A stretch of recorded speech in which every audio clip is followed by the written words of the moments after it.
Assalamualaikum warahmatullahi wabarakatuh. Saya Satrio Yoga Putra dengan NPM 20010. Saya dari jurusan Ekonomi Pembangunan Universitas Bung Hatta. Jadi ini adalah video kedua saya untuk melengkapi tugas mata kuliah statistik. Jadi di materi kali ini saya akan membahas tentang ukuran nilai pusat. Pengertiannya merupakan ukuran yang dapat mewakili data secara keseluruhan. Artinya, jika keseluruhan nilai yang ada dalam data tersebut diurutkan besarnya dan selanjutnya dimasukkan nilai rata-rata ke dalamnya, nilai rata-rata tersebut memiliki kecenderungan terletak di urutan paling tengah. Kemudian dalam keperluan penganalisaan, data lebih lanjut diperlukan juga ukuran-ukuran yang dapat mewakili data tersebut, sehingga dapat diucapkan dengan singkat serta dapat digunakan untuk membandingkan keadaan berbagai kelompok data. Kita masuk ke jenis ukuran nilai pusat. Yang pertama ada rata-rata hitung atau mean. Rata-rata hitung atau mean ini merupakan nilai rata-rata dari data-data yang ada. Terdapat dua cara rata-rata hitung. Yang pertama rata-rata hitung data tunggal dan rata-rata hitung data berkelompok. Untuk data berkelompok, rata-rata hitung atau mean ini dihitung menggunakan tiga metode. Yang pertama metode biasa, kemudian metode simpanan rata-rata, dan metode coding. Kemudian ada median. Definisinya yaitu ukuran rata-rata yang ukurannya didasarkan pada nilai data yang berada di tengah-tengah distribusi frekuensinya. Median merupakan nilai tengah dari data yang ada setelah data diurutkan. Median ialah rata-rata apabila ditinjau dari segi kedudukannya dalam urutan data. Median sering pula disebut rata-rata posisi. Median dibedakan menjadi dua kelompok, yaitu median data tunggal dan median data berkelompok. Data yang tidak berkelompok, langkah-langkah mencarinya yaitu yang pertama kita urutkan datanya, kemudian tentukan letak median dan tentukan nilai mediannya. Poin selanjutnya ada modus. Definisinya yaitu suatu pengamatan dalam distribusi frekuensi yang memiliki jumlah frekuensi paling besar. Modus ialah nilai yang paling sering muncul dalam data. Modus sering ditulis singkat atau disimbolkan dengan MO. Sejumlah data bisa tidak memiliki modus. Mempunyai satu modus disebut dengan unimodal, mempunyai dua modus disebut dengan bimodal, atau lebih dari dua modus disebut dengan multimodal. Modus dibedakan antara lain yang pertama yaitu data tunggal dan data berkelompok. Contohnya bisa dilihat di layar samping. Kemudian kita masuk ke sifat ukuran nilai pusat. Yang pertama sifat-sifat mean, yaitu nilai rata-rata hitung dipengaruhi oleh observasi atau pengamatan. Kemudian nilai rata-rata hitung dapat menyimpan terlalu jauh. Dan rata-rata hitung tidak dapat dihitung dari distribusi yang mewakili atau memiliki kelas terbuka. Kemudian rata-rata paling sering digunakan dan populer, sehingga penjelasan mengenai arti rata-rata hitung tidak diperlukan. Kemudian jumlah dari penyimpanan semua nilai pengamatan dengan nilai rata-rata hitung sama dengan 0. Kemudian jika selisih semua nilai pengamatan dengan nilai rata-rata dihitung, dikuadratkan, maka jumlahnya lebih kecil daripada jumlah penyimpanan kuadrat semua nilai pengamatan dari titik lain selain rata-rata hitung. Kemudian rata-rata hitung dapat memanipulasi secara aljabar. Sifat yang kedua yaitu sifat-sifat median. Yang pertama, median dipengaruhi oleh banyaknya observasi, namun tidak dipengaruhi oleh nilai pengamatan. Kemudian median dapat dihitung dari distribusi yang memiliki kelas terbuka, kecuali jika kelas mediannya berada pada kelas terbuka tersebut. Kemudian median sering digunakan pada distribusi yang memiliki kecondongan yang sangat jelek. Median didefinisikan dan diinterpretasikan. Kemudian median lebih terpengaruhi oleh frekuensi sampling, namun ada kalanya untuk distribusi tertentu, median lebih konstan terhadap frekuensi sampling. Kemudian jumlah penyimpangan nilai-nilai dari median lebih kecil daripada jumlah penyimpangan nilai-nilai dari titik yang lain.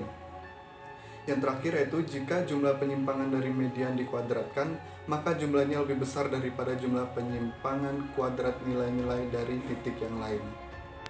Sifat yang terakhir ada sifat-sifat modus. Sifatnya yaitu dalam seperangkat data, modus bisa tidak ada dan bisa lebih dari satu. Modus dapat ditempatkan pada distribusi yang memiliki kelas terbuka. Modus tidak dipengaruhi oleh bilangan-bilangan yang ekstrim dari suatu distribusi. Letak modus atau nilai modus yang sebenarnya sukar ditentukan, karena itu kebanyakan hanya berdasarkan taksiran dalam suatu distribusi.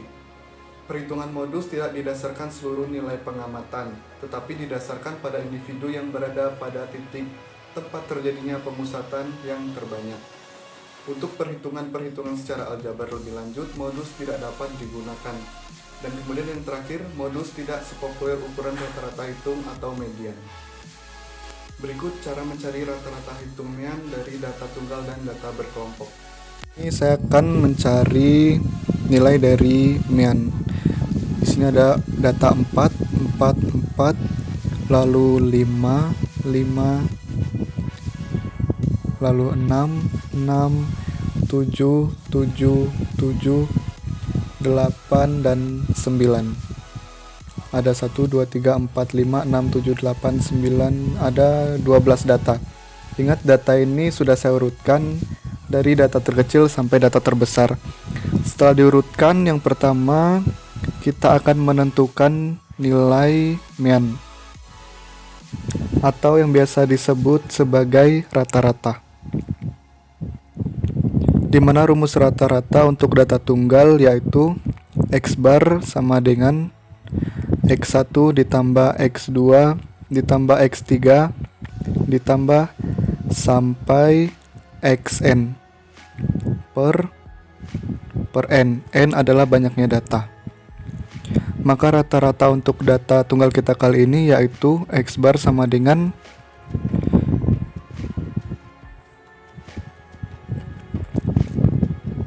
di sini kita akan tulis 4 ditambah 4 ditambah 4 ditambah 5 ditambah 5 lalu ditambah 6 ditambah 6 ditambah 7 ditambah 7 ditambah 7 ditambah 8 dan ditambah 9.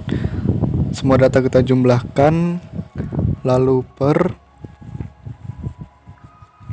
n. Ini adalah banyaknya data. Banyaknya data ada 12 sama dengan, baru kita jumlahkan 4 ditambah 4 ditambah 4 ditambah 5 ditambah 5 sampai 9. Untuk hasilnya boleh dicek di kalkulator. Kalau tidak salah hasilnya yaitu jumlah totalnya ada 72.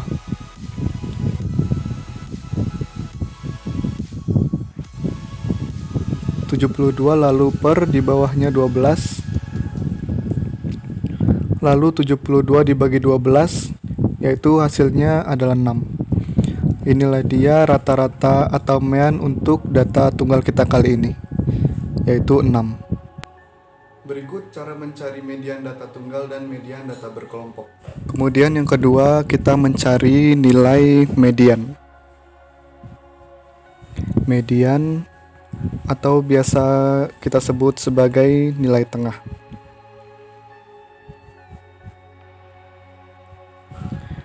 Untuk median atau nilai tengah rumusnya ada dua macam. Ada yang jika datanya ganjil, lalu ada yang jika datanya genap.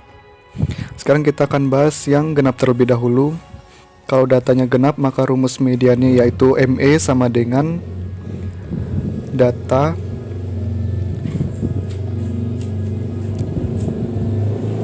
Kn per 2 itu ditambah dengan data Kn per 2 ditambah 1 per 2. Ini jika jumlah datanya genap.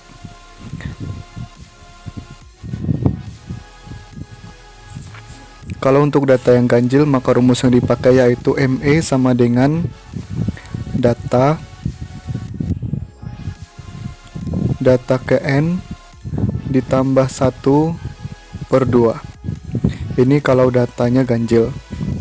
Kebetulan jumlah data kita ini 12, maka otomatis dia genap. Kalau genap dia memakai rumus yang ini. Maka ME sama dengan N di sini merupakan banyak angka. Jadi ME sama dengan data ke 12 lalu per 2 ditambah dengan data ke 12 per 2 ditambah 1 per 2 sama dengan data ke 12 dibagi 2 hasilnya 6, berarti data ke 6 ditambah data ke 12 dibagi 2 6, lalu 6 ditambah 1 hasilnya 7, berarti data ke 7. Lalu setelah itu dibagi dengan 2. Perhatikan data ke 6.